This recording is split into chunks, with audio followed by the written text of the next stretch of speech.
И сега за откриване искам да дам думата на нашите домакини от район Западен, заместник кмета на район Западен Елена Георгиева, която ще ви приветства.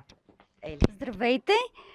Искам да ви изчета един поздравителен адрес от кмета на район Западен, госпожа Тони Стойчева.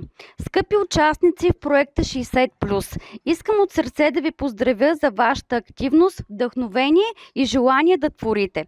Създавате толкова красиви неща с ръцете, с ума, с душата си и доказвате, че възрастта няма значение.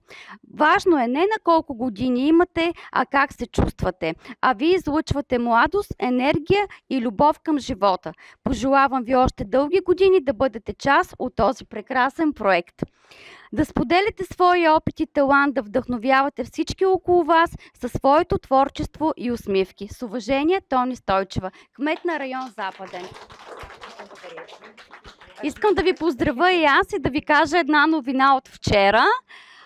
По проекта 60+, другата година ще бъде и в район Западен, на сцената в парк Ружа, за което благодаря много на Ели Шопова. Благодаря.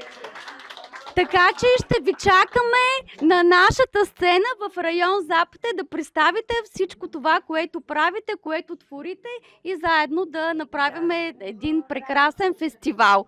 Той ще бъде за млади, възрастни, големи деца, така че всички, баба и внуче ще се казва той. Така че, Ели, още веднъж ти благодаря. Преди време аз бях споделила на Насто, че ще направя всичко възможно това нещо да го има и в Западен. Минаха 2 години, обаче ще стане и тук факт. Ели, благодаря ти. Много благодаря, Ели.